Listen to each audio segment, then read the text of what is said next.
So thank you all, folks. This panel is, as I said, remember today is the discussion of enabling going to Mars. This is our aerospace panel. The title is the Industry Representatives on Enabling Travel to Mars. The moderator who will introduce the panel is Grant Anderson. He's co-founder and former CEO of Paragon. Oh, you actually are currently CEO of Paragon. President CEO. Former CEO of Paragon. There you go. My apologies, Grant.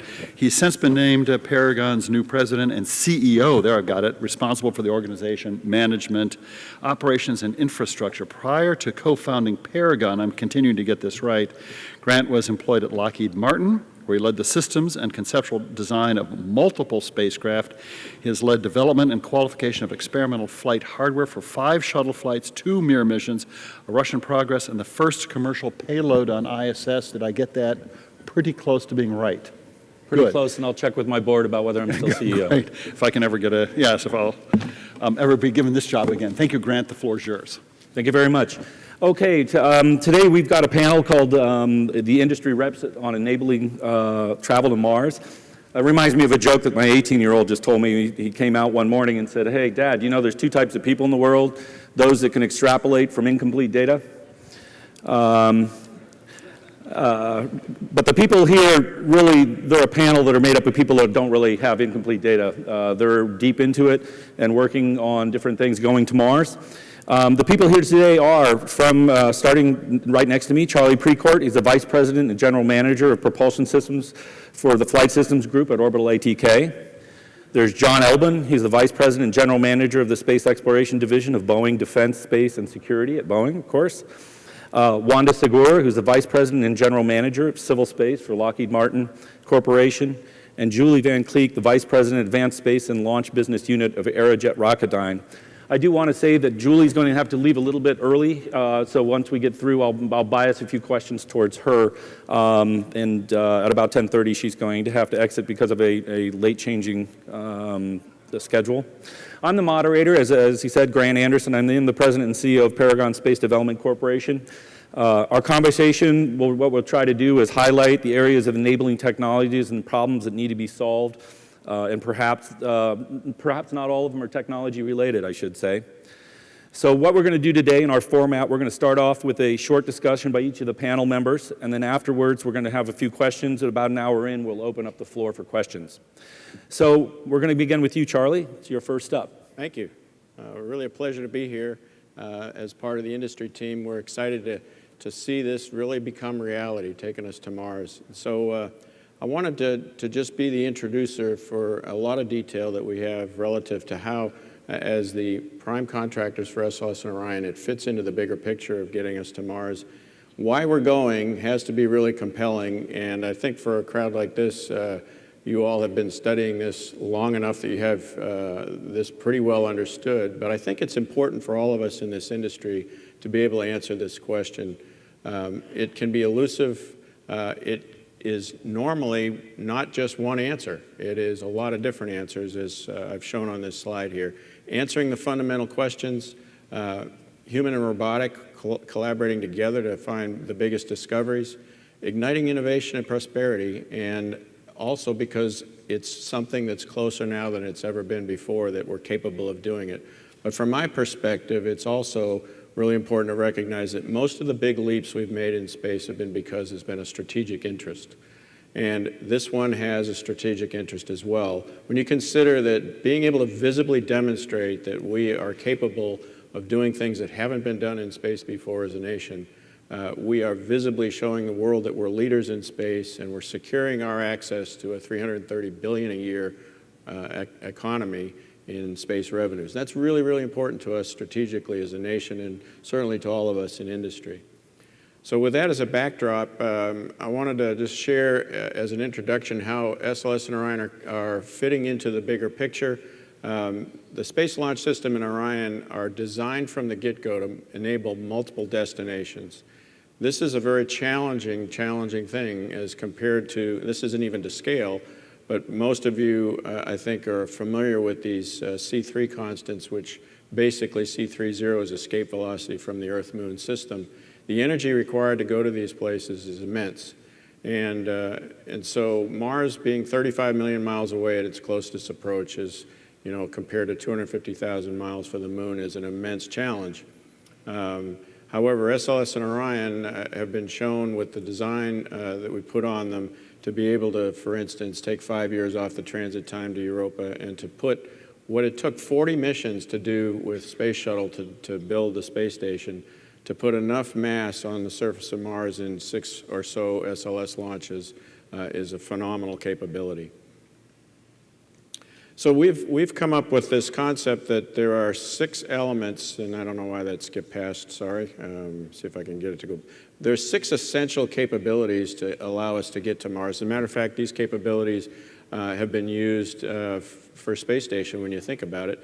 There's the crew transport, space transport vehicle in Orion. There's heavy lift from the SLS. But the next elements, we need a habitation module and solar electric propulsion tug type of vehicle to transport the crew in transorbit to destinations such as Mars. And then you need an ascent vehicle and a lander. I want to show how we view these as fitting into the bigger picture. SLS and Orion are already well underway. There's a cargo variant and a crew variant.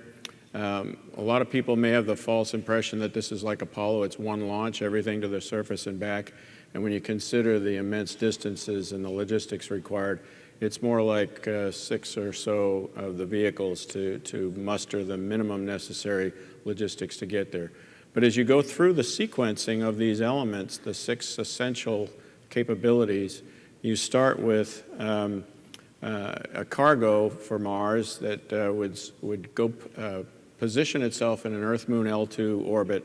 This shows the exploration upper stage boosting a cargo module that is inflatable, has an inflatable heat shield for reentry, and also expandable solar arrays and an ion propulsion system that could be launched in one single package to a staging point. Then you would follow up, and there'd be other cargo modules that would be needed as well. You'd follow up with a crew departure for EML2, and you get an assembly in EML2 that has all of these necessary transit capabilities together. And if you look in the middle there, you've got an expandable heat shield, an inflatable habitat, you've got the Orion. Some people have questioned, should Orion go all the way to Mars? Well, I'll tell you that the capabilities that we need to develop in an Earth-Moon L2 area, proving ground, are the gap-filling capabilities we don't have today, such as really long-duration capable, redundant, reliable life support system for the crew, radiation protection, propulsion to be able to manage. And I think about what we're calling crew autonomy. I think about that in the terms of an Apollo 13 kind of in scenario, but the crew has to manage that on its own months away from home. So we want redundant systems, we want highly reliable, long duration capable systems. So the thought of having an Orion as it is in fact exploiting systems that are already underway. It has a very capable 1,000-day system for life support, has a heat shield, it has the ability to re-enter directly from a Earth-Moon L2 or from a Mars orbit. And it provides that kind of redundancy that you would need to go along with a HAB for a crew to be able to autonomously take care of itself in the event of malfunctions on the way to or from a destination like Mars. So this shows the outbound with 2 different sequences. On the left you have the cargo, you have the tug, the cargo module. You show as you go down the left side, the cargo module reaches the Mars orbit, and the inflatable heat shield expands to allow for entry into the atmosphere, and it separates much like we did with the rover landing here not long ago to put a cargo module and facility on the surface. And then similarly, you have a tug with the lander for the crew on the right-hand side, and you have an infrastructure on the surface that would support exploration. So those 6 elements come together in that fashion, and for the return, it's similarly of the ascent vehicle that you can see in the second picture there. In the very middle at the top, you see the ascent vehicle redocking with the HAB structure in orbit, and then it transits back from its departure out of Mars orbit to an Earth-Moon L2, and then finally a reentry. So all 6 of those elements make for a very logical way to proceed to Mars that exploits things we already have. You'll hear from my partners that are on stage. The 4 of our companies have been involved in building systems of those kinds for decades, and it's a matter of scaling them up to the right sizes to be able to enable Mars. So this is the right way as we view it, because it's achievable, known, scalable technologies with an incremental building on each system approach, flexible, global. It really needs to think about how we involve the assets and capabilities of partnerships in both the international and the commercial participants that can assist us with all of this effort. Needs to be able to fit within the budget, and we believe it does. So as a matter of fact, our performance as a team on SLS and Orion over the last 6 years has been really pretty phenomenal. When you look at what we predicted as an industry team it would take to put SLS and Orion together on its first flight, we're pretty much on budget and schedule for a program that size. It's pretty commendable.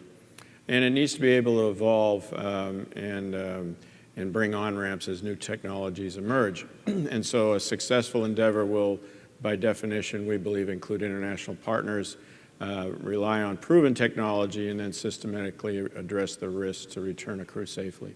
So with that as an intro as to how we view this, I'll turn it over to John. That's the one on the right there. Thanks, Charlie. It tends to jump. It does.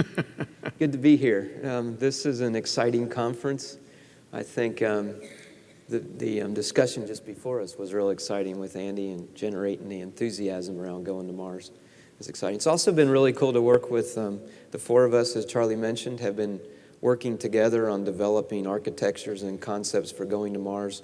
And that collaboration's been really exciting as we join our forces to figure out the best way to do this. Charlie kind of teed it up. I'm going to talk about some architectures that we might use going to Mars, and then also talk about why Cislunar is the next logical place and what kinds of things that we can do in Cislunar. The right one. There we go. Okay, so you heard in Andy's discussion this morning, and Charlie showed a chart that showed how Mars is a long ways away and a real challenge as compared to the area we've been exploring for the last 30 years with shuttle and space station, low Earth orbit around the moon. So as we work on the capabilities that we'll take to go to Mars, as we work on being able to do those long duration missions without a ability to abort back to Earth on short notice, we need to develop those capabilities and improve them out relatively close to Earth, and it turns out the area around the moon is a good place to do that before we commit to the long journey to go to Mars with humans, so we understand that those systems are reliable and will function. So we've kind of described this in phases. Phase 0 is the work that we're doing today on the International Space Station and will do for the next decade or so. And then phase 1 and 2 happen in the area around the moon. During phase 1, we demonstrate some critical systems that are necessary. And then during phase 2, validate those systems with versions of them that are just like the ones that will go to Mars. And then phase 3 is the actual journey to Mars, starting with some orbits around Mars, exploring Phobos, the moon of Mars, and then eventually to the surface. So Earth reliance, where we are today, a proving ground opportunity around the moon, and then finally Earth independent, the actual missions to Mars. Just stepping through those, ISS today is doing a great job of not only returning some incredible science from the research that we're doing there, but developing the capabilities that we'll need to go to Mars. The habitation systems that will be necessary, environmental control life support systems, how humans live for long duration and work in zero gravity, that's going well, and then demonstrating the technologies and operations that will be necessary going forward. We'll keep that going, as I say, for about a decade to further refine those capabilities, to test new systems, and to do the activity that needs to be done before we go to Cislunar. That brings us to phase 1, a Cislunar outpost, some collection of habitat capabilities in the area around the moon, That will be 3 orders of magnitude further from Earth than space station is, so it's not as far as Mars, but certainly an increase in difficulty there relative to the distance. We can practice operating independent of ground control, become more autonomous in our activities there. And putting an outpost in Cislunar will enable a lot of other activities that can happen in the area around the moon. And I'll talk briefly about those with the last slide I've got in the deck. So that's phase 1. Phase 2 will be longer duration. We'll be using systems like, for example, environmental control life support systems that are versions of what will go to Mars, and validate that those systems function properly before we commit to the long journey.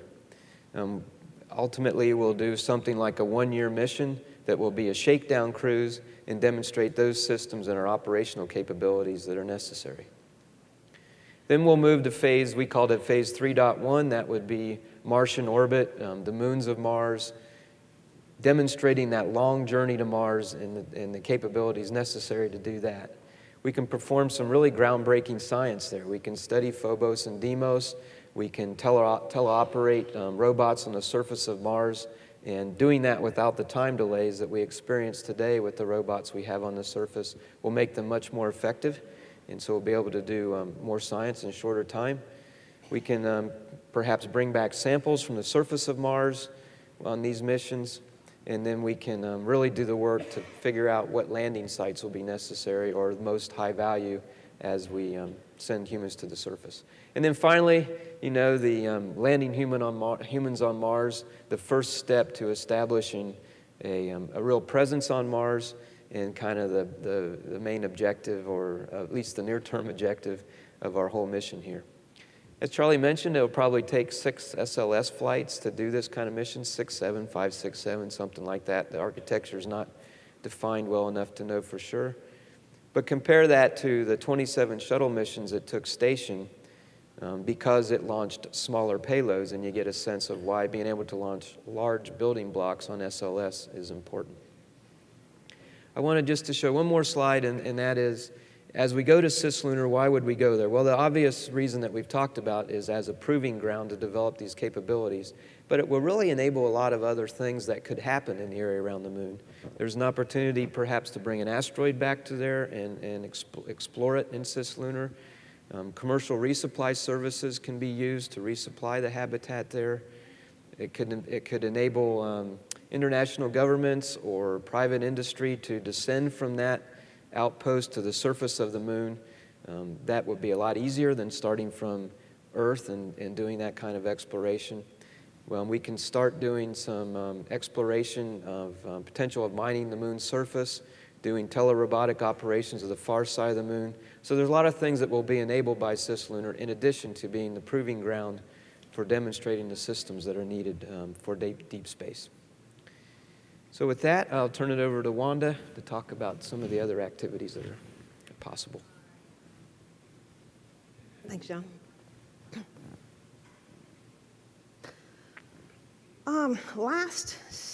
Last fall, 2015, I missed a slide here. There were a series of images that NASA released that demonstrated evidence of flowing water. So you can watch, it's a sequence, right? And if those of you that have been following Martian science know that we have seen channels and grooves on the surface of Mars for years. The Mars Reconnaissance Orbiter has been giving us these extremely fine, detailed pictures. But this series of slides, to me, was eye-opening and unbelievably exciting. It indicated that on the surface of Mars there are canyons, there are craters that are flowing with briny water every Martian summer. And the previous panel, I think, Andy, we were brought out that we found ice, we found water ice. The current estimates of ice that could be used as water on the Mars planet are over 5 million cubic kilometers. That's enough to cover the planet if it were liquid, by estimates of over 110 feet. The entire surface of the planet of Mars could be covered with flowing water if the temperatures were room temperature, our room temperature. I don't know who gets excited by that, but certainly I do, because one thing we do know about the surface of Mars is that it's cold. So it's on average about minus 82 degrees Fahrenheit. But as those channels have been mapped, they're linked to lava flows. The lava flows also speak to something else, the opportunity for something much warmer happening underneath the surface. So that if there were landers, if there was an opportunity to gain science, we could see first evidence of life. That follow the water strategy has been one that NASA has been extremely successful with. There have been amazing studies that started with Viking in 1976. We've been there that long. And you can see here from this map the numbers of places that were selected and how very studied that exercise was. But 40 years, we're getting smarter, but who here wouldn't want to know something better and something faster and something more immediate? I won't make you show your hands because I'm assuming they're all up. You're just waiting to jump forward with levels of energy. But I am. And the good news is that as you listen to the stories that we're telling today, we're so close. Charlie and John gave you somewhat the vision of what is being built right now. We talk about where we want to go, where we want to be, but not so much at how close we really are to making a huge difference in our understanding of another planet, seeing life on another planet. I'm going to talk a bit about not just the science, but what we have as America's next deep space vehicle that allows people to get engaged in the story, humans in the loop. I think that's going to be what changes the next 10, 15, 20 years from the last 40. So what can the Orion vehicle do when we consider Mars exploration? I don't know that we really tout what this deep space vehicle can do for us, but it'll have tackled the radiation shielding challenge. So it's an amazing capability. Because of the way it's being built, it focuses on the fact that this could be a lifeboat.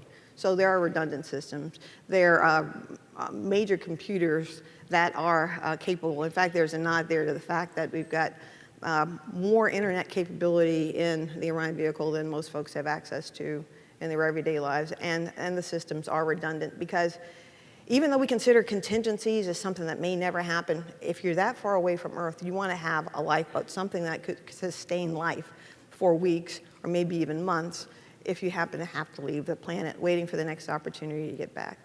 It will have life support systems that are capable of supporting human life.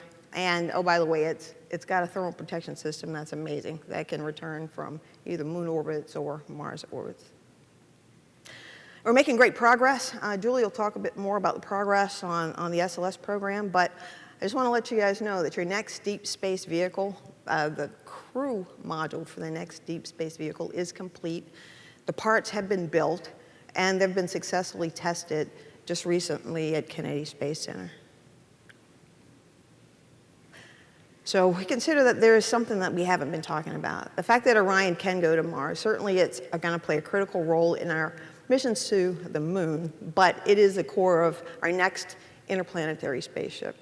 So it independently operates in deep space, and it can perform only by the limitations of the consumables that we bring along with us. And certainly, as we consider those multiple missions, we do need to stage to make that happen. And if we consider its overall capabilities with command and control, its ability to perform sortie missions in early configurations, there is another vision. One of the things that we're talking about this week is a chance to perhaps get smarter, figure out how to pull the opportunity to get humans on Mars faster by going into Mars orbit, by perhaps landing on Phobos or Deimos, or certainly focusing on those landing sites that we've taken dozens of years to characterize. If we were right there, we'd be able to pick out this rock, that site. Those particular lava flows is the best opportunity for us to get smart.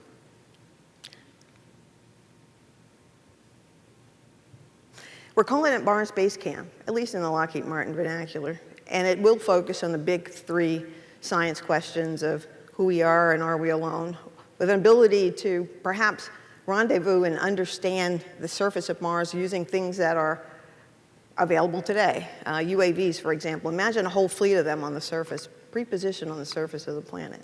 how much smarter could we be if we were able to get immediate information and data from some of the tools because we're at close proximity to the system. So what I'd like to do is to close with just kind of a little bit of a vision of what it might look like.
Well, I'm going to close, at least for the presentation part, and talk about, I think a few of the panelists have talked about we're getting closer than ever, and so I'm going to show you just a little bit of the progress, and truly we are.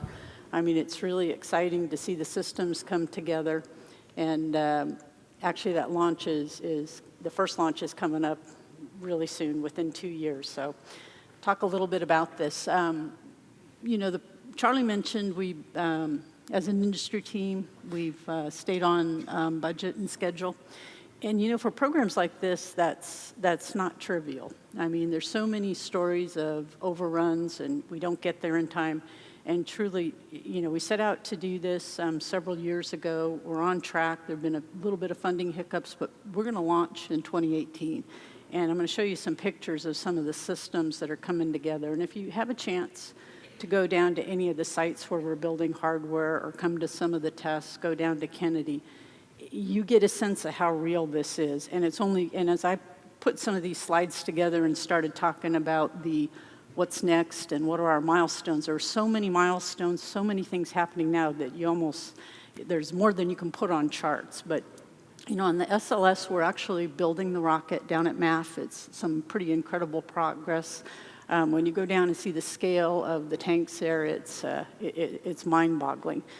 We've got the ICPS is in production. You know, that's ready to go. That'll be on the first flight. We've been testing, both Charlie and I have been testing the main systems that are going. We have major test campaigns ongoing. He's got a big test coming up, and we've got another test campaign going this summer. Orion, I know Wanda talked about it, but I was at EFT1 in 2014, and it was just like, oh, wow, it's really starting to happen. You know, that thing's up there, and now we have a chance in 2 more years to see the real thing heading up. You know, this is just a few of the accomplishments, some of the, you know, neat pictures. I didn't bring any of the rocket firings. I wanted to, but I fear we probably wouldn't have time, and Grant would, you know, wouldn't want us to monopolize the stage with the smoke and fire, but those of us who do that certainly love it. But you can see some of the pictures here along with the RS-25, the booster that Charlie's getting ready to fire, I think, next month. Then we got avionics work, and again, avionics is one of those things you don't get to see the smoke and fire, but boy, that can sure be a headache. Some more of the tankage work and the main system coming together. And then one of the test stands down at Marshall. And again, if you get an opportunity to ever go to any of these sites, the sheer magnitude and the size of this is overwhelming. This will be, I think, the largest rocket the world will have. I mean, we'll build the largest in the next evolution, the largest one that's ever been built. And it takes something like that to actually make this real. I mean, you could talk about doing this with small rocket, but literally the type of reliability, the type of time compression you get by using these large rockets is you know, fundamental to how you do this. Again, we are preparing for first launch in 2018. A few more slides of some of the hardware coming together. I think as you go down to Stennis, you see where they're going to be testing the first stage, you know, and on that we'll have a stage and we'll have 4 RS-25s on it. That test is, I believe, scheduled for later next year, and that'll be a monumental test too. Again, we'll be stepping along the way toward that, but that's one I think that a number of us are really looking forward to. And again, as I said, I picked up some just put on the slide a few near-term events. Again, this is just the next 2 months, and there are many more than this. I mean, I'm not saying these are the most exciting. These are all, every one of these is significant. The thing that you, as you're going through this, and I think us as industry team partners here know, is every one of these is important. Every one of these is a milestone. All these steps are required, and I think, you know, it's, until you're living it, you don't get a sense of how many of these things you have to get past to make this real. But we're making it real, and these are some of the key things. Really looking forward to going out to Utah and seeing QM2. I mean, I love testing the liquid rockets, but boy, when you see that thing test, that is amazing. And now I want to talk a little bit about the other elements that I think Charlie teed up and John was showing in his presentation, and how we view those. And, you know, this is, and you say, well, what does this have to do with it? This is a slide that NASA put together about all the missions, the robotic missions to Mars that have been conducted to date. And I'm not sure how well all of it shows up for you, but, you know, going to Mars is not trivial. I think we all know that. We all have a sense of that. We all believe it's real. We all believe we can take humans there, but we don't underestimate, you know, what we need to do to get there. This slide shows you how many attempts and how many missions there have been to Mars. Now, the U.S. has been the most successful at doing this, with about, I think, 80% success rate getting their missions to Mars. The overall rate of getting to Mars is far less than that. There's been a lot of failure along the way, which gives you some sense of what it takes. You know, as we look forward and we look at these elements that we have to put together, and again, we teed up the key elements. Obviously, there are many subsystems that go with this. You know, we believe it's prudent. You want to learn your lessons from everything we've done, take advantage of what technology we have, and then put that forward into these systems. And as we've put together an architecture, we've looked at, you know, not just that, we've looked at the fiscal constraints the country faces and tried to put something together that's realistic, yet leans forward and also incorporates technology as it comes along. And the next slide I have just is a same graphic there, but shows, you know, and this is just where we've been involved in the Mars missions as industry partners. So, and I show this to say, we have an appreciation of this, and what we're doing is trying to use all those lessons learned, because anybody that attempts to Mars, you need to use the lessons learned that we've all amassed in doing that, because it's not a trivial venture to do that. And so the next few slides I have, go back, just talk a little bit about, okay, on the left you have what we've done to date, and on the right where we're going. We have habitation. We've certainly put together, and there's a common theme here about what we're doing, and basically we're scaling up, we're extending. We've done these things at some level, now we have to take them to the next level. And I think that's how we've looked at trying to put an architecture together that's realistic, fits a budget, and can be done within the time frame we're talking to. Habitation, we've learned an awful lot with station. We need to build, you know, extend that and build on that for lessons learned, and putting the true habitation modules that are actually going to take us, both have us in Cislunar, but then take us to Mars. In power and propulsion, you know, moving large masses around and getting them off the ground is one of the key challenges we all have. Having very efficient propulsion and power systems to decrease what you have to take off the Earth is important. What you have on the left, you see some of the electric propulsion systems that we're flying today. We're doing in ComSats. A number of both civil, commercial, and DoD have been pioneered how we use electric propulsion. Now we need to extend that into much larger modules and be able to use those to actually take cargo, you know, on the way to Mars. And they also have to advance power systems so we have enough surface power so we can survive and also do the things we need to on Mars.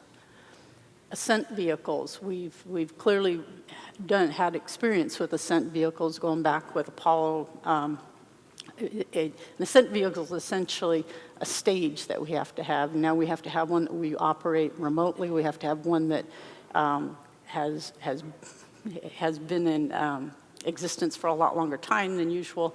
And so we would build on those lessons learned for the ascent vehicle that we would have on the Martian surface. And then lander and surface systems. Again, landing here, we've landed on Mars. We've landed, I think it's a ton is the mass that we've put on Mars. We'll be looking at payloads more on the order of 20 tons, and quite a bit larger. So it's going to take, again, scale-ups and extrapolations of things we've done.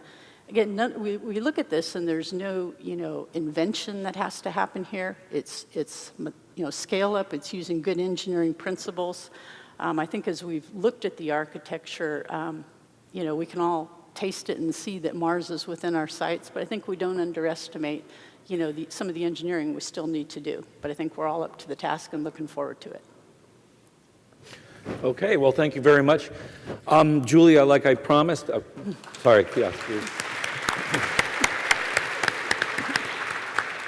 Like I promised, I'm going to hit you with a few questions first since you have to leave a little bit early. I will say that once Julie leaves, we're probably going to ask Joe Cassidy to come up if anybody wants to put in any questions that are specifically Rocketdyne related. So you'll have a chance to ask, but maybe not of Julie.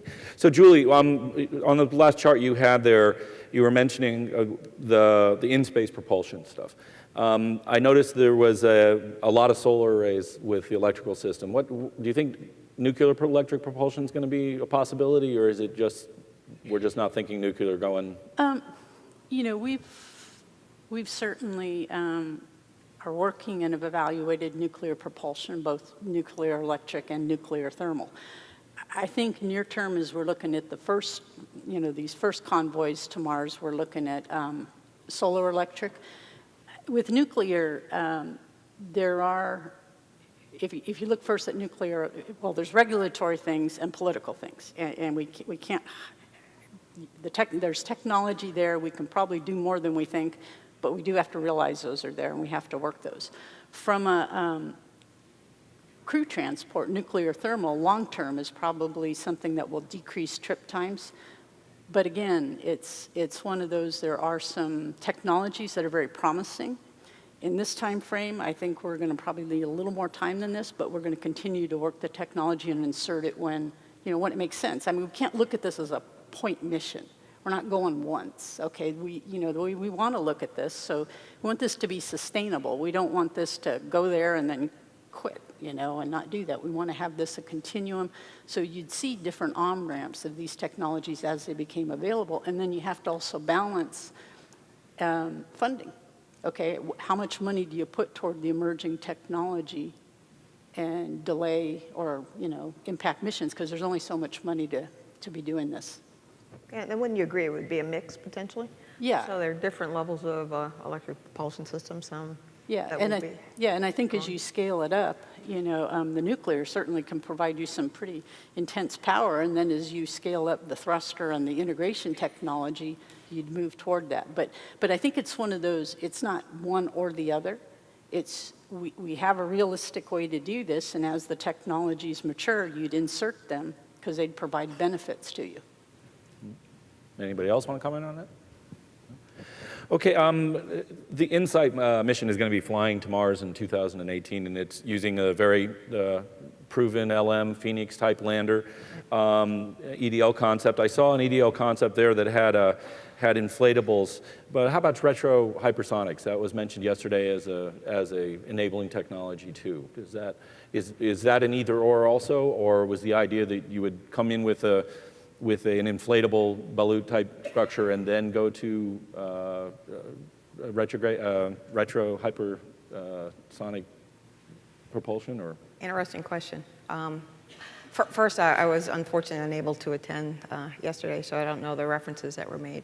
But I can talk about what we're going to do with the InSight mission in 2018. One of the challenges that we have, and I think it was brought up at most every panel, of course this is the second panel I've seen today, but that cost is extremely important, as well as proven technologies that allow for 100% mission success if you're going to invest that much in a mission. So much of what we have with InSight has been demonstrated on previous missions, as you mentioned. So there will not be an extension of landing capability, and we will leverage our proven EDL system in order to assure that we're able to get good science and data in 2018. Now, having said that, there are going to be opportunities as we start to get more information and data going forward, and I can just borrow Julie's response. We want to take advantage of every opportunity to understand more technologies, the roles that they play, and the cost structure that's associated with it. Anybody else? So, I hear some rumblings, when I'm out in the audience about the 2030s being too late. That wow, that's thinking it's not putting things on a fast enough track.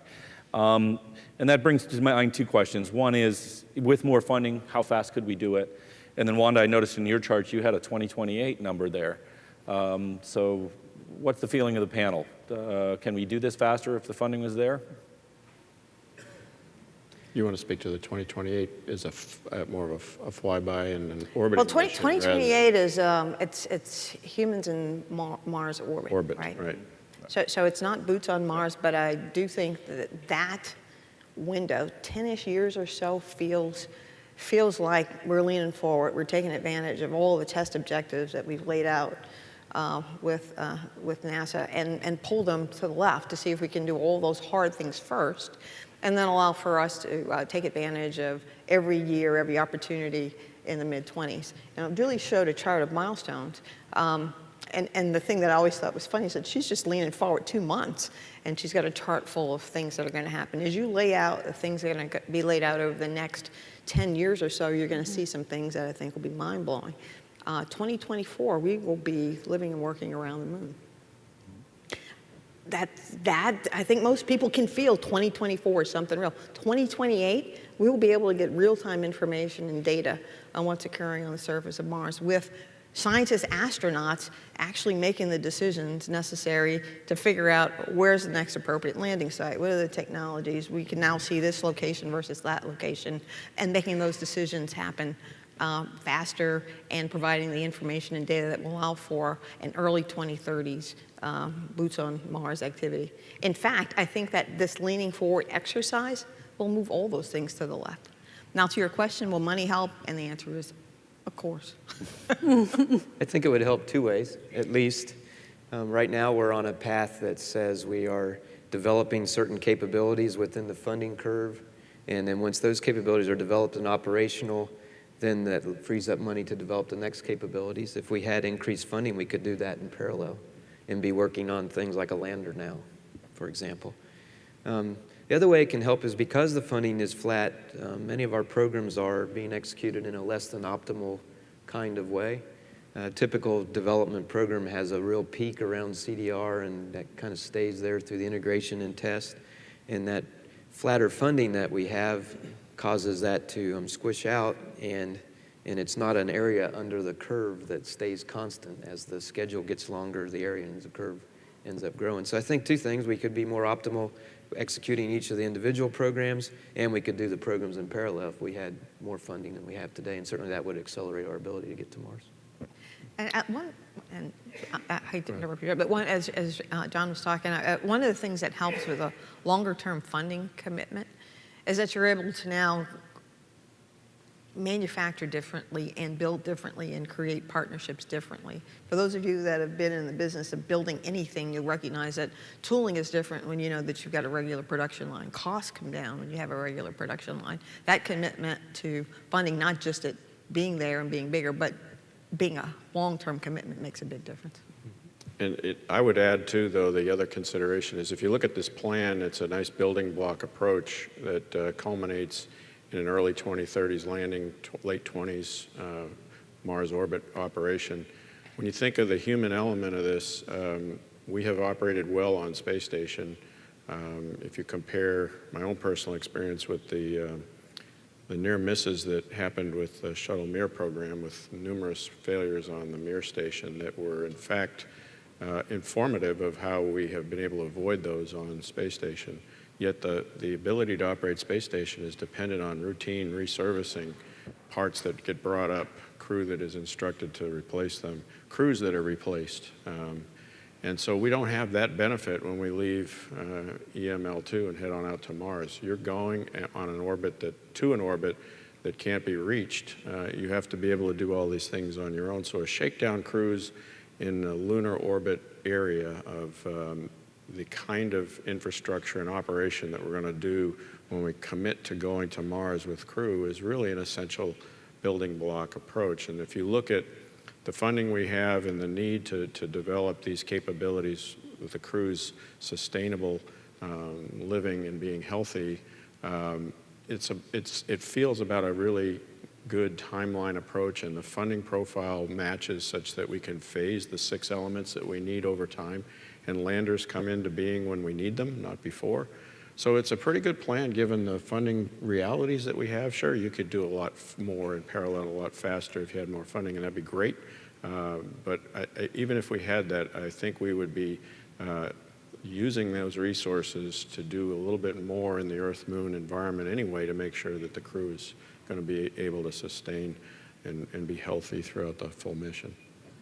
Yeah, and I do think, picking up on what Charlie says, it's when you lay out all the building blocks and the logistics of what you need to actually be able to have people go there and not just go there, but you saw the failure chart, right? We want to be on the 80% that worked, not the 20%. And to do that, there are a number of just reality, things that go with people and things to keep people alive.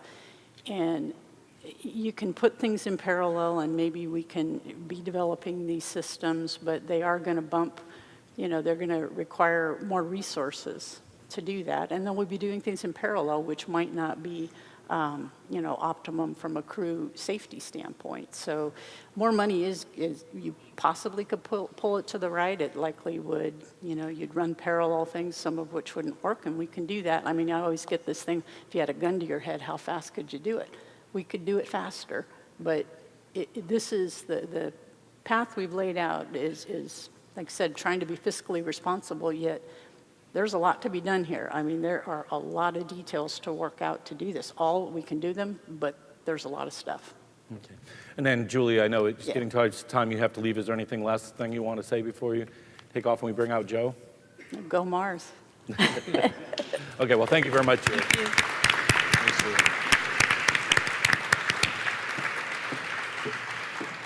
And I think Joe's going to meander out here on stage in a second, and in the meantime, I'll put everybody a little bit on the spot and just say we saw a lot of different technologies, some that exist with the SLS and Orion or almost exist, and then those that are in development, and then those that are in the future, like the ascent and landing vehicles.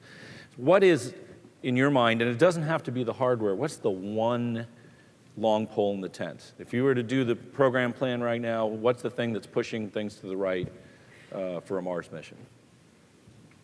Well, there's a lot of things that come to mind, but I think the one that sticks out is, again, that you're going to have human beings that need to survive. And so for me, it's the life support system, and I use that term a little looser than just, air, water, and so forth. It's everything that protects the crew in terms of radiation protection, the physical ability to live and work and exercise equipment, and all the redundancies that are needed in the life support system such that it can be expected to operate through very stressful scenarios to and from the planet. I think that's where we really need to make sure we are completely comfortable that we've got multiple pathways to recover from things that don't go right, because that's our experience. Things don't go right in space, and we need to be able to handle that. So I think the other systems we have a lot of experience with, but actually putting crew out beyond where we can resupply them when we need to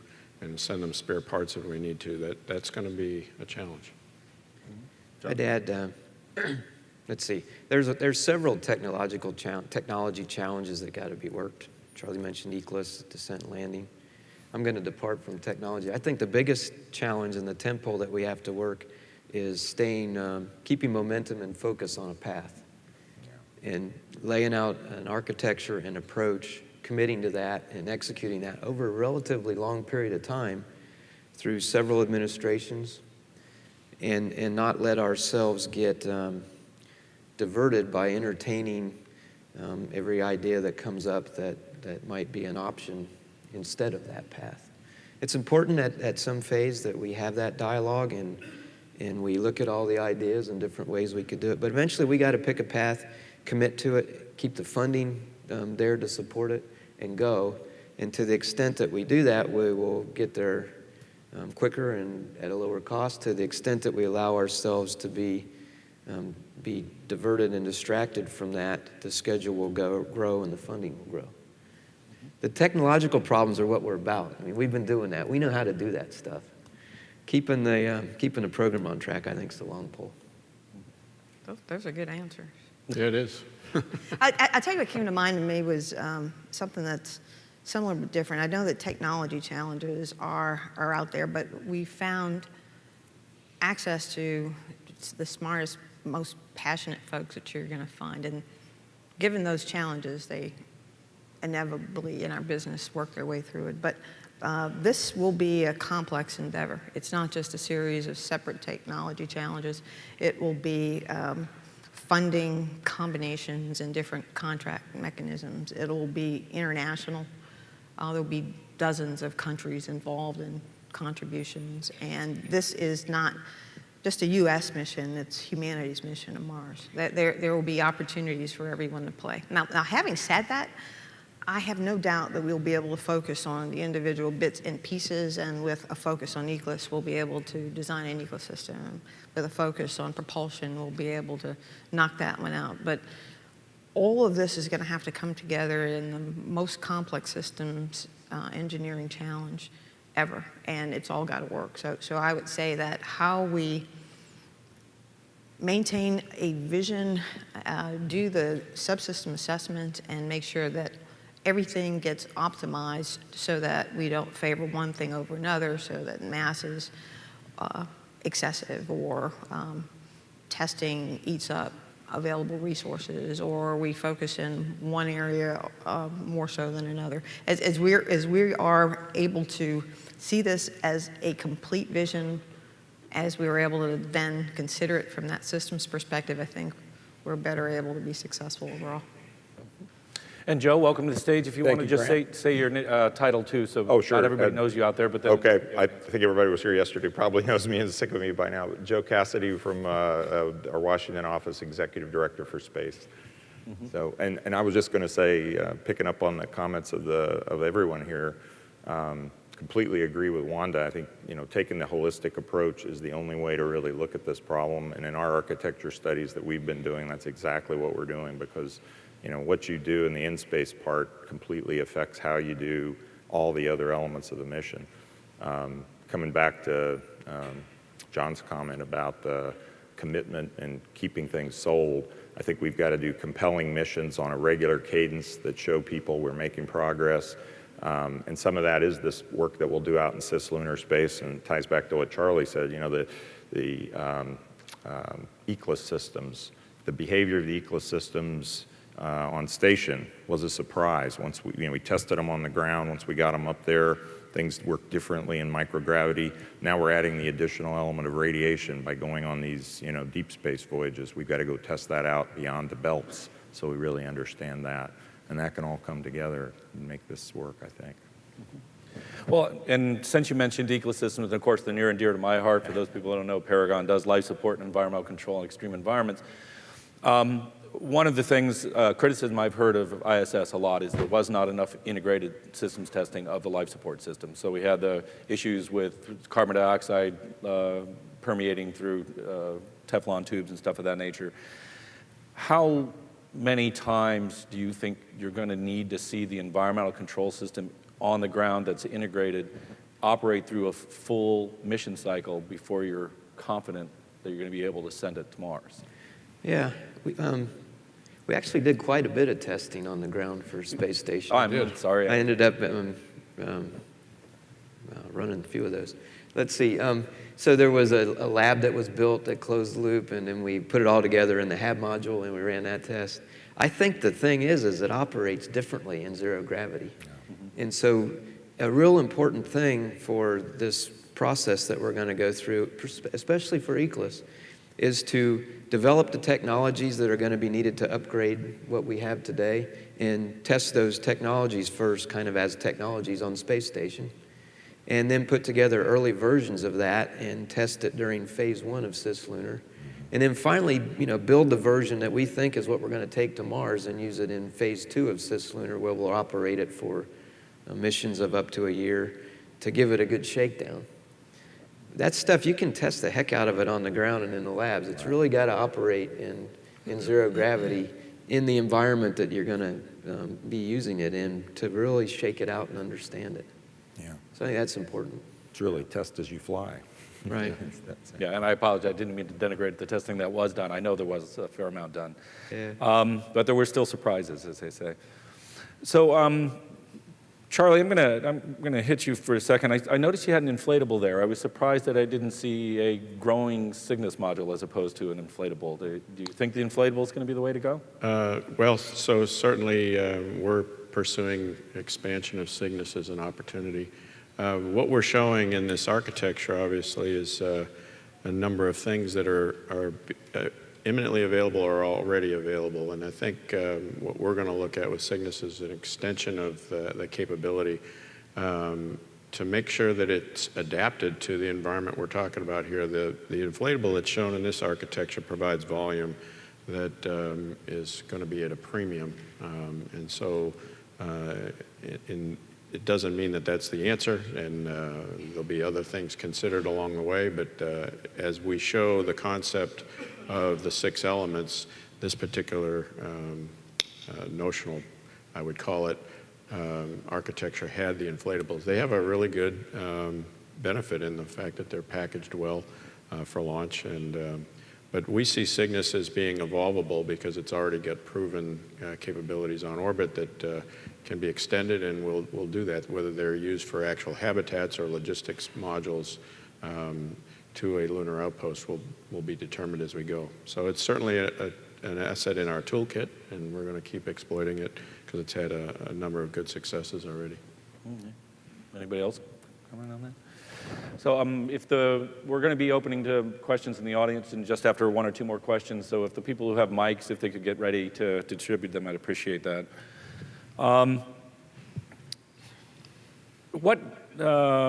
Some of you were here, but I'm sure all of you have seen in one form or another Buzz Aldrin's cycler concept. Do you have any comments on that and how that's different from this concept and maybe the pluses and minuses? I've done a lot of looking at architecture stuff, and actually Buzz is working with Purdue, my alma mater, so maybe I'll say a little bit about it. I think that's something that's very interesting for a sustaining concept later on. It's one of those things where I think, we're talking about the phases just to get to Mars, and then once we go to Mars, there'll be a, phase 4 and a phase 5 or whatever as we keep going to Mars. So it's one of those things we'll look at for that time frame.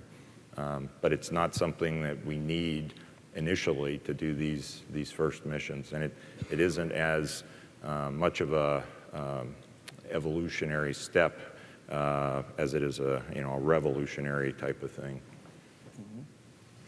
And the only thing I'll say is that Buzz is not only creative and passionate, but knowledgeable. So anything he says, we need to pay some attention to. So Right, absolutely. we're looking at those concepts. And I would just add to that, when we look at concepts for things like cyclers, or there are concepts that are talked about for in situ resource utilization of water on the moon and fuel depots, things like that, it's real important that we flesh out, okay, what would the cost of developing those things be? Yes. What kind of a schedule would it take to develop those things? And what's the impact to the overall program from a cost and schedule perspective to implement that? Sometimes we focus on only the advantage of those systems and kind of gloss over or miss the development cost and risk associated with putting them in place. So as we look at things like that, we just have to have a holistic view of the whole process. I wanted one last question here before we open it to the audience. I'm interested about the trade-off of autonomy and the avionics required for that versus simplicity. And, you know, everything you put on a spacecraft can break. And I know that Max Vijay used to have a rule of thumb that over my 30 years, I've proven out, which is every single instrumentation point takes 1 pound. So if you have, you know, if you have the instrumentation needed to do the autonomy, it can really add to the weight of a spacecraft. So where do you draw the line of autonomy versus simplicity? Good question. I think Max might redo his equation now that we have wireless stuff. You know, I have looked at it, and it's not far off. It's still about somewhere between 0.8 and 1, but yeah. Well, autonomy helps, and Charlie can talk about this. It helps in a lot of ways from a less crew training perspective. There's less interface. It's going to be important to have backup. You know, just in the, for example, in the Starliner capsule that we're building, it's mostly automated, but if the whole computer system goes down, the crew can still get home. You know, there's enough switches and manual things that you can. So it's important from that perspective. I don't know what others might have to add.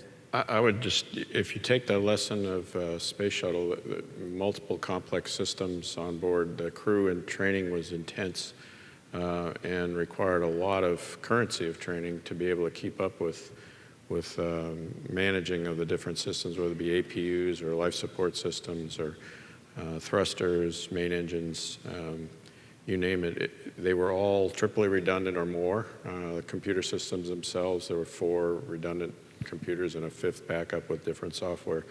Just the idea of understanding what you're looking at when you see different failure modes of all those systems, and the fact that they're integrated through a systems management software that displays those system health to you, was a nightmare. And literally we had to memorize a number of different, if this pressure sensor said this and it was coincident with a temperature over here that said that, it led to this kind of failure, and if it didn't have that temperature indication, it was a different kind of failure. And knowing what to look at was an intense training requirement. And to interpret what you're seeing, almost raw data of all the sensor outputs of all the systems. So when you talk autonomy, you're really talking about smart, intelligent systems that integrate all of that data and present a solution to the crew that is predetermined rather than them looking at all the raw data. And that's happening today with modern fighter aircraft, and it was happening as we were ending the shuttle program. We were putting intelligent software solutions in to streamline the ability of the crew to determine what to do about different failures. But for me, beyond that, I think we can take modern computation and fix some of those issues relative to crew training. But beyond that, when you're talking about going to Mars and real autonomy, to me it means that you have dissimilar redundancies that allow one system to be down and the other one to pick it up, that won't have a common flaw to be dealt with. And we're going to have our hands full developing the architecture that makes the most sense for all of the critical systems that are needed, such that they all can be redundant in a suitable way. And that's an integration problem that's really demanding of these shakedown cruises in an Earth-Moon environment. So. And I think it's a good question, and I think Paragon's been involved in some of the design and analysis work that we've done on Orion to address just such a question. One of the charts I had really spoke to the large computing capability that the Orion vehicle has, because crew safety, redundancy, avionics systems performance, we consider to be not just a core requirement of mission success with humans in the vehicle, but also part of a core capability that we think is somewhat extensible. So in order to determine where the requirements lie and to minimize any other systemic risks that are generated, we built a hardware-in-the-loop facility. Lockheed Martin built it so that we could test out the Orion vehicle in Denver in our Waterton plant, where we've got hardware in the loop and the software packages that are being updated just so that we can perform those trades, to demonstrate performance, to demonstrate limited risk, to provide basic modules that can be used for later crew training, and also have the impacts on hardware be vetted. So we consider that to be critical, and that system went online last year. The comm delays that we're going to have as we go to Mars are going to complicate this issue. Yeah. Absolutely. Right now for space station 24/7, there's a crew on the ground of tens of people monitoring the systems with the ability to send commands to reconfigure them if there's a problem. We won't have that kind of real-time ability as we're going to Mars. So the vehicles themselves will have to take over that responsibility to a large degree. Okay, well, I'd like to open it up to the audience. If you could raise your hands. And I know that the people up front usually get, I think right back there was one in the middle. Can somebody get him a mic? Good morning. I have the mic already. Oh, okay, well, go there. My name's Gus Schierbaum from Philadelphia. And there's really consistently been no serious discussion about artificial gravity. And it seems that there are a number of benefits, as even Andy Weir was describing earlier this morning. I don't know if you all heard him. Yet it's over and over, it seems that there's no discussion or that it's ignored. Can any or all of you comment on the proposal of artificial gravity and how it might be worked into any of these envisioned architectures and testing of those architectures that we were talking about? Thanks. Anybody would like to handle that one? I guess I'll take a stab. So I think I overheard Andy's comments regarding the issues with rotation, that unless the radius is large enough, it's counterproductive physiologically, because the gravity at your feet is not nearly the same as the gravity at your head if you are on a small radius, with the force being proportional to the radius. So you have to be on, I think it was about a 1,500-foot diameter kind of system, such that the floor could be flat and the gravity at the floor would be consistent across a flat floor, even though it's on a rotating radius. So that's a complicated machine to design and implement and then live in, and then you have to be able to control its startup and its shutdown. And we don't really know where the body is triggered in terms of 1/6 gravity. Does it have a lot of the issues? We've got very little time on the moon. We've got a lot of time in zero-G now. 1/6 gravity may not be that much better than zero-G, and 1/3 gravity on Mars may not be that much better than zero-G. We don't know. Certainly, there's intuitive and certainly benefits to gravity if you can make it happen. The cost of making that happen and the payback you get for that is really the question. We tried in the shuttle program to do a tethered satellite system. Right. That you may remember. It had a number of benefits. Not only could it be used as a structure with a cable that could be held in tension by rotating a weight on one end and a satellite on another, but you could envision having that structure drag through the upper atmosphere and creating electrical current that could be useful for other purposes. But those were not successful tests, and the ability to manage the tether and those long lengths and the forces required in rotating and starting and stopping proved to be really difficult. It's not to say we shouldn't be pursuing it further, but in my mind, the ability to go to Mars today exists without those complex questions and systems being available. And again, it may be one of those things that gets integrated over the long haul, like in situ, like nuclear, like cycling. Certainly for the long haul, those kinds of things would be immensely helpful. Are they absolutely necessary right now? Space Station, I think, has proven that probably not. And so that would be my take on it. Okay, another question? Looks like the gentleman over there. Oh, wait, no, I'm sorry. Let's do this gentleman over here first. Yes, hi. He was there. Bill Gowan. Like Andy Weir, I'm here as a space enthusiast. My question relates to SLS, but is probably a larger system question. Yesterday, many of us heard Buzz Aldrin express some concerns about vibration with the solid boosters, potentially destructive vibrations. I'm wondering if you could speak to that specifically, but also in general, if you could speak to the process of ensuring a successful integration between all these critical elements that are going into this complex system. Sure, I guess I can speak to that. Every rotating machinery and or pressure machinery in the event of a solid rocket booster that has high pressure gases coming out the back end creates a frequency, several different frequencies and different nodes and modes and so forth. And those are highly characterized.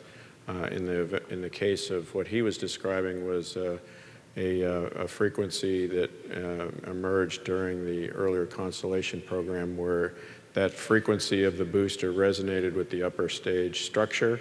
That program was well underway to alleviating those resonances.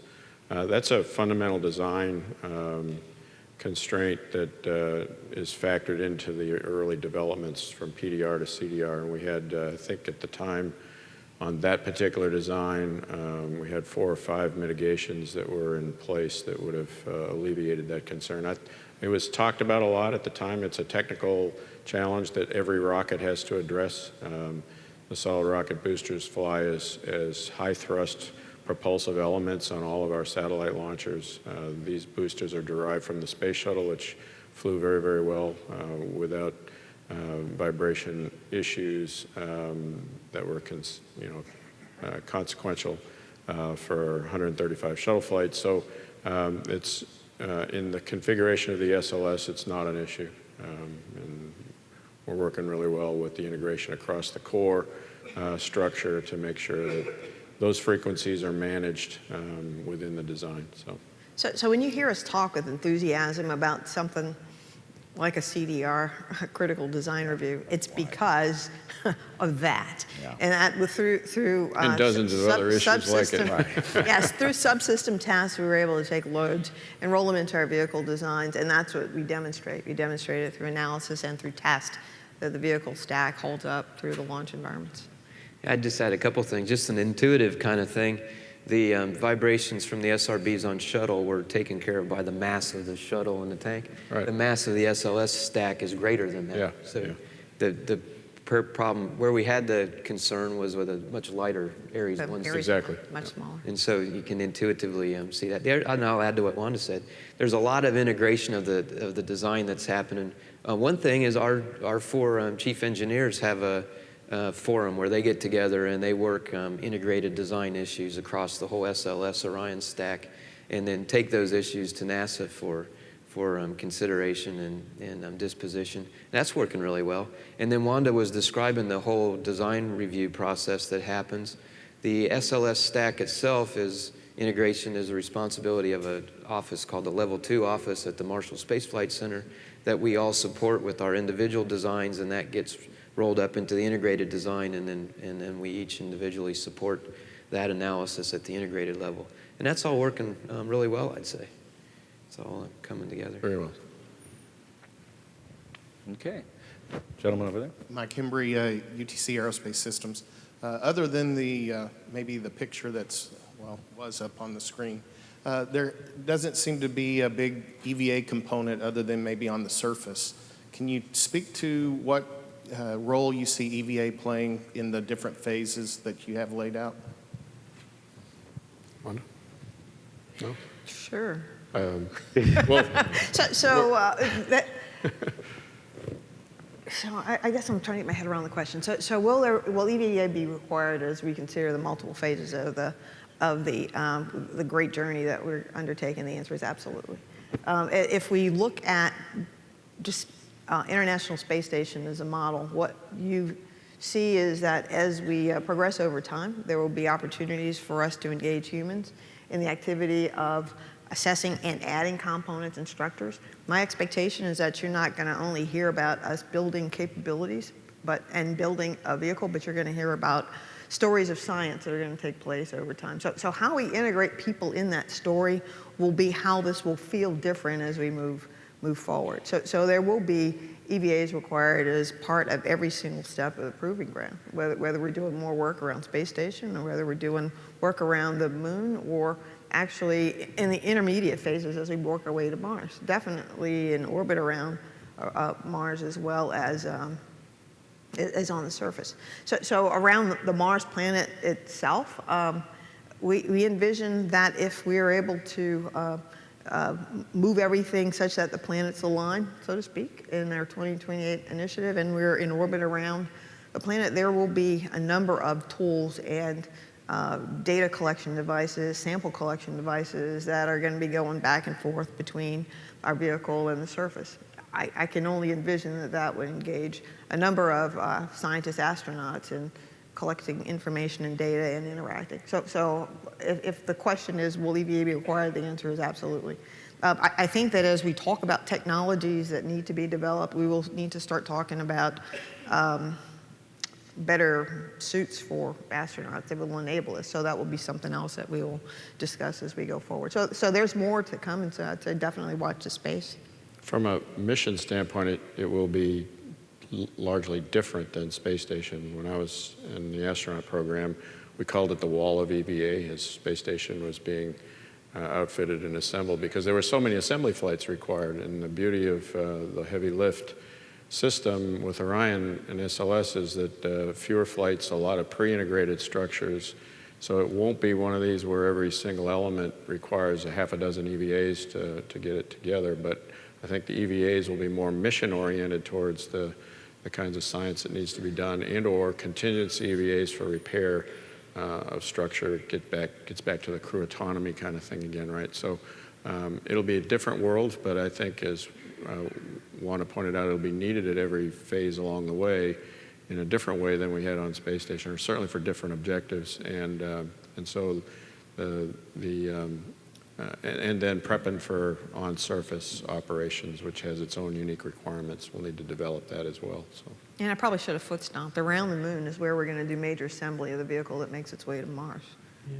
So that will definitely be an EVA opportunity.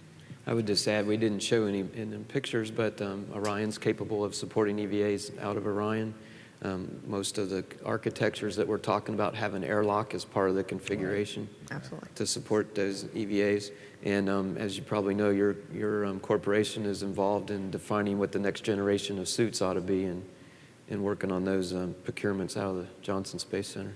So clearly EVA is going to be a part of what we're doing going forward. Okay, we have any more there? Okay, we have a question down here, the gentleman in the orange. Oh, yeah, Wanda.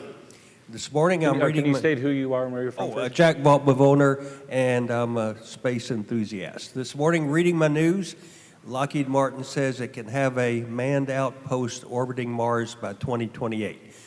Is this just an idea at this point in the Advanced Projects Office, or have you actually got some money to go ahead and start making it happen? Okay, so you did see the little video, right? Which is kind of a little teaser for that notion. So let me share with you the challenge. 2028, again, I wanted something that felt like I could be a part of it and not just have it be a program for my kids and grandkids, which is amazing and important, but I'm selfish. So 2028 felt kind of 10-year-ish. And the question that was put into the hands of the engineers and scientists was, would it be possible to take advantage of the systems that we have today, leverage today's investment, acknowledging that being away from the surface of the planet for months and months at a time with real people who expect to get back, is that something that can be done in that window? And what you see with the Mars Base Camp is the result of that effort. In other words, we won't be smart enough to have answered all of the questions to have the 6 elements for landing on Mars, but we could be close, we could have real information and data coming back, and we could do it reasonably within the budgets that have been typically identified for Orion SLS. If there are some assumptions. One assumption is that if you commit now to some of the points that have been made, then we could change perhaps the production model that we're using for our vehicles. If I'm making one at a time of anything, it's going to cost a lot more than if I'm making 2 or 3. So the guys rolled economies of scale into the equation processes. We looked at where our cost centers are to see, again, is this something that we could actually push out there and say it's potentially doable? And the cost centers say that if you're able to take advantage of existing testing, get it done in exploration mission 1 and 2, you're able to move forward with a capability that focuses on science and that further outreach effort. So what we're proposing is a vision. And when you ask, are we making real progress on it? I have to say absolutely. You're seeing the hardware rolling off the lines now. The Orion vehicle, the crew module, the European service module, that international partnership, all those things are demonstrating those bits and pieces of a story, I think that can be and is very real. So again, we've got the hardware going, SLS stories, you've seen some of the pictures, we're moving forward with tests. We need to now get a level of support and that commitment that allows all those other assumptions to come true. Okay, gentleman there. Jim Head, Brown University. I just had a question again, getting back to the EVAs. I was thinking about Trans-Mars Coast, and I presume there will be the capability to do EVAs on the way for maintenance or repairs, et cetera. But I just wondered if anybody had thought about, maybe Charlie, this is a question for you, getting outside and playing, going out to play for a while. I mean, as an option. I don't know. I just happened to think of that. Do you think that would be of interest? Well, I know when I was a chief astronaut, I had a lot of astronauts that were willing to go out and play anytime. What comes to mind is the radiation exposure risk that would have to be traded there. And then secondary to those risks are, every time you don the suit and go outside, there are things that can go wrong. And so are you creating, a value to the mission by doing that that exceeds the risk? So that's the trade that would have to be made. I see where you're going with the ability for the crew to deal with the psychological challenges of that transit time. And I think that's something the crew office is going to have to deal with the mission planners and program managers about the risk assessment of that. But certainly I could see it fitting into the overall scheme. It's just, will that risk ever be managed to the point that the value of doing it makes sense? Don't know. Hi. I was informed we were going till noon. I think I'm standing between everybody and lunch here, so I know better than to extend the welcome. Oh, 11. I mean, till 11. I'm sorry. That's what I meant. Different time zone. Got another hour. That's what I meant. Yeah, I'm from Tucson, Arizona. I'm still in a time zone or two away yet. So apologize. He said one more. So I think we're ready to conclude. And, I'm sorry. One last. You going to have one last question? Okay, I've got mixed signals there. So one last question. Hi, Bo Williman, creator of House of Cards and Mars enthusiast. This is a broader question. What is the viability, do you feel, of a private sector-led mission, manned mission to Mars outpacing a public sector one, especially if, say, future administrations decided not to fund NASA to the degree that it does now and drastically reduce its funding? Do you see an outsourcing model where the government could completely outsource, or one in which the funding for the private sector actually begins to outpace government funding? I'll say this about that.